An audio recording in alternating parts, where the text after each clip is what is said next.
Good morning everyone. तो कैसे हैं आप सब? आई होप कि आप सब अच्छे होंगे। आज मैं आपके साथ अपनी मॉर्निंग रूटीन शेयर करने वाली हूँ, जो कि हर दिन ऑलमोस्ट सेम होती है, पर हर दिन कुछ नए चैलेंजेस के साथ।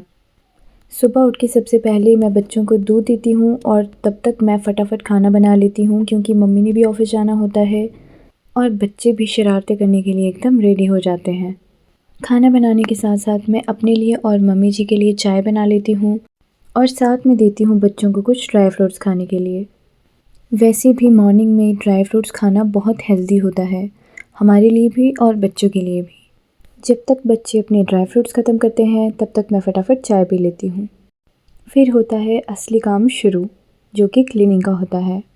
बच्चों के साथ घर की क्लीनिंग करना किसी टास्क से कम नहीं होता, क्योंकि एक तरफ हम सफाई करते हैं और दूसरी तरफ बच्चे उसी काम को ख़राब कर देते हैं।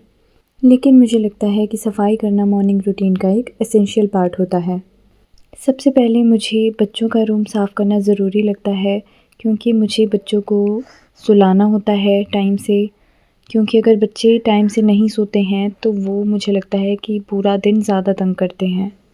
मैं जब भी सफाई करती हूँ तो मैं हमेशा पार्ट्स में सफाई करती हूँ। सबसे पहले मैं बच्चों के रूम की क्लीनिंग करती हूँ और उसे लॉक कर देती हूँ, ताकि बच्चे वहाँ जाकर फिर से उसे गंदा ना कर दें।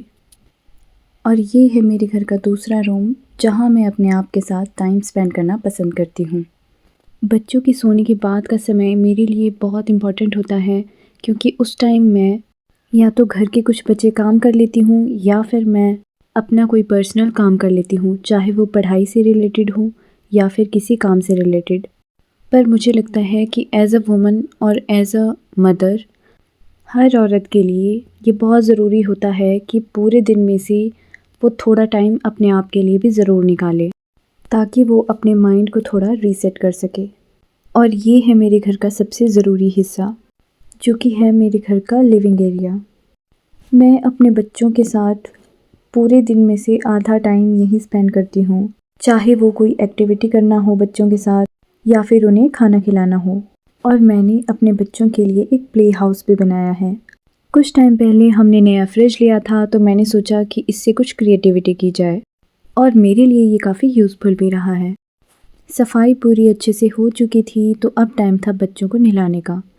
मैंने जल्दी जल्दी बच्चों को नहलाया और उन्हें तैयार कर दिया खाना खाने के लिए। सब्ज़ी मैं सुबह बना देती हूँ, पर मैं चपाती तभी लगाती हूँ बच्चों को जब उन्होंने खाना खाना हो, नहीं तो रोटियाँ ठंडी हो जाती हैं। पर बच्चों के साथ रोटी बनाना भी मुझे लगता है कि कोई आसान काम नहीं होता। दिन के समय घर में कोई नहीं होता, इसलिए मुझे बच्चों के साथ ही काम करना होता है। इसीलिए मैं बच्चों को शेल्फ पे बिठा देती हूँ और साथ में बनाती हूँ रोटियाँ। किचन की क्लीनिंग का काम मैं सबसे लास्ट में करती हूँ, क्योंकि मेरे लिए सबसे ज़रूरी है कि मैं पहले बच्चों को खाना खिलाऊँ टाइम से। वैसे तो मैं बच्चों के साथ ही खाना खाती हूँ, पर आज मुझे सुबह थोड़ा काम था, इसीलिए मैं नहा नहीं पाई और मैं नहाने से पहले खाना नहीं खाती हूँ। अब बच्चे बड़े हो रहे हैं तो वो अपना खाना खुद खा लेते हैं, पर बच्चे तो आखिर बच्चे होते हैं, वो एक जगह बैठ के कभी खाना खाते ही नहीं हैं। कभी वो ऊपर बैठ के खाते हैं, कभी वो नीचे बैठ के खाते हैं। बच्चे खाना खा रहे थे तो मैंने सोचा कि मैं जल्दी जल्दी कपड़े धो लेती हूँ।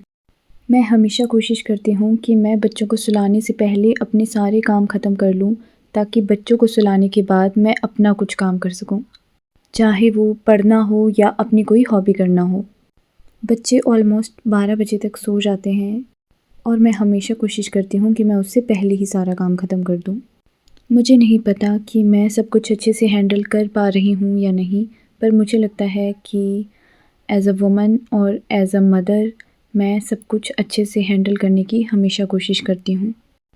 और शायद जब हम मम्मा बनते हैं तो मुझे लगता है कि भगवान हमें वो शक्ति दे देता है खुद से, कि हम सब कुछ अच्छे से हैंडल कर पाएँ। बच्चों का सोने का टाइम भी हो चुका था, तो मैंने उनको सुला दिया और फिर खुद मैंने नहा धोकर अपना खाना एंजॉय किया। तो यही होता है मेरा आज का व्लॉग ख़त्म। I hope you all like it.